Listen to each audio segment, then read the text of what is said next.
हर साल एक पर्व आता है, एक ऐसा पर्व जो हमें याद दिलाता है कि जहाँ अंधकार है वहाँ प्रकाश भी है, जहाँ अधर्म है वहाँ धर्म भी है।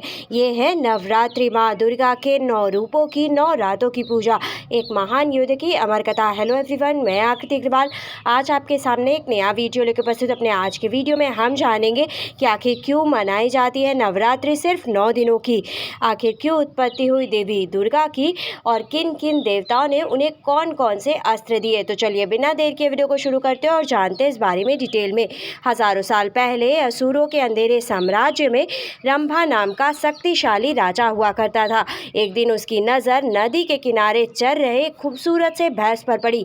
उसकी खूबसूरती से प्रभावित होकर रंभा ने खुद को एक भैंस में बदल लिया और उसके साथ जंगल में रहने लगा। उनके साथ रहने से महिषासुर नाम का एक शक्तिशाली भयानक बच्चा पैदा हुआ। महिषासुर का जन्म एक अनोखे रूप में हुआ था, आधा मनुष्य और आधा भैंसा। महिषा का मतलब ही भैंस और असुर का मतलब राक्षस होता है। अपनी माँ से जंगली जानवर और अपने पिता से राक्षस की दुष्टता के कारण महिषासुर हमेशा बुराई और विनाश करना चाहता था। अमर होने की आशा में महिषासुर ने भगवान ब्रह्मदेव का ध्यान और प्रार्थना करना शुरू कर दिया। बिना भोजन और नींद के अटूट संकल्प के साथ उसने कई वर्षों तक कठोर तपस्या की। धरती कांप उठी, आसमान में अंधेरा छा गया और एक अनंत काल के बाद उसकी प्रार्थनाओं ने आखिरकार ब्रह्मदेव को प्रसन्न किया और वे उनके सामने प्रकट हुए। उन्होंने कहा कि मांगो, क्या मांगना चाहते हो।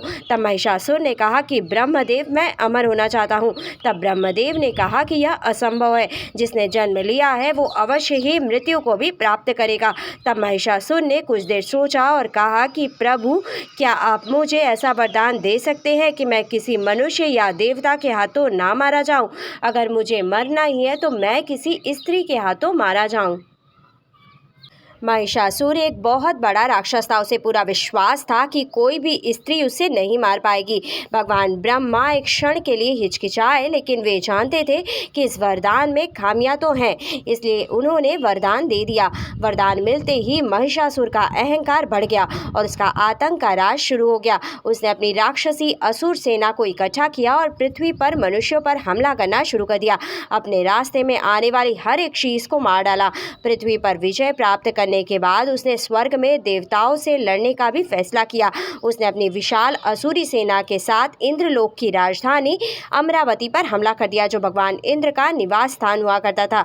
सभी देवताओं ने अपनी पूरी ताकत से महिषासुर से लड़ने की कोशिश की, लेकिन इसका कोई भी फायदा नहीं हुआ। महिषासुर अजेय था, कोई भी देवता या मनुष्य उसे हरा नहीं सकते थे। असुरों ने अमरावती पर कब्जा कर लिया और देवताओं को स्वर्ग से बाहर निकाल दिया। इंद्रदेव मदद के लिए भगवान ब्रह्मा, विष्णु और महेश के पास भागे। भगवान ब्रह्मा ने उन्हें वरदान की याद दिलाई और कहा कि कोई भी देवता या मनुष्य महिषासुर का अंत नहीं कर सकता। हालांकि एक महिला उसे मार सकती है, लेकिन तीनों लोकों में रहने वाली कोई भी महिला इस दुष्ट राक्षस को मारने के लिए पर्याप्त शक्तिशाली नहीं है।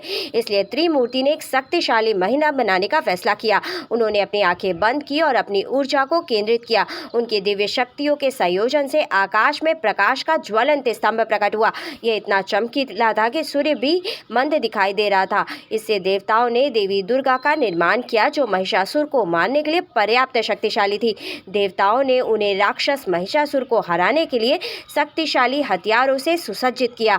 भगवान विष्णु ने उन्हें अपना सुदर्शन चक्र भेंट किया, तो भगवान शिव ने उन्हें अपना शक्तिशाली त्रिशूल दिया और भगवान ब्रह्मा ने अपना कमंडल भेंट किया। उन्हें युद्ध में सवार होने के लिए एक भयंकर शेर भी दिया। इन दिव्य उपहारों और देवताओं के आशीर्वाद से लैस देवी दुर्गा सिंह पर सवार होकर महिषासुर का नाश करने निकल पड़ी। जैसे ही वह अमरावती के पास पहुंची, उनकी भयंकर गर्जना आकाश में गूंज उठी। पहाड़ कांपने लगे और समुद्र ऊंची ऊंची लहरों से भर गए। उनकी उपस्थिति में पूरे ब्रह्मांड में भय की लहरें आ गईं। जब उनके आगमन की खबर महिषासुर तक पहुंची तो वो हंसने लगा। महिषासुर ने असुरों की अपनी विशाल सेना को देवी दुर्गा का सामना करने का आदेश दिया।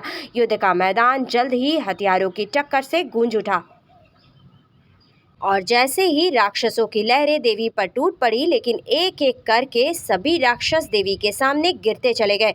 उनकी दिव्य शक्ति से आसानी से पराजित हो गए। अंत में स्वयं दुर्गा देवी को भ्रमित करने के लिए बेताब महिषासुर ने अपनी सारी काली शक्तियों का इस्तेमाल किया। अलग अलग जानवरों का रूप धारण किया। सबसे पहले वह एक क्रूर शेर बन गया जो भयानक गति से दुर्गा पर हमला करने लगा। देवी दुर्गा ने उसे दिव्य सटीकता से मारा जिससे वह घायल हो गया। आत्मसमर्पण करने से इनकार करते हुए वह एक विशाल हाथी में बदल गया और उनकी ओर गरजने लगा। एक बार फिर दुर्गा जी ने हमला किया और वह गंभीर रूप से घायल हो गया। देवी दुर्गा और महिषासुर के बीच करीब 9 दिनों तक भयंकर युद्ध चला।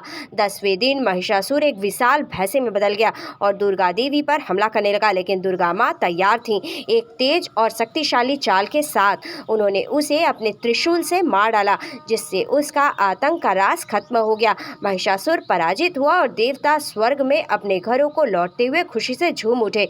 उस दिन से देवी दुर्गा की नवरात्रि के दौरान पूजा की जाती है, विशेष रूप से 9वें दिन जब उन्हें महिषासुर मर्दनी के रूप में पूजा जाता है। आज की वीडियो में बस इतना ही। हमारी आज की वीडियो आपको कैसे लगी हमें कमेंट करके बताइएगा। For more such interesting video like and subscribe my channel. Thank you. Bye bye.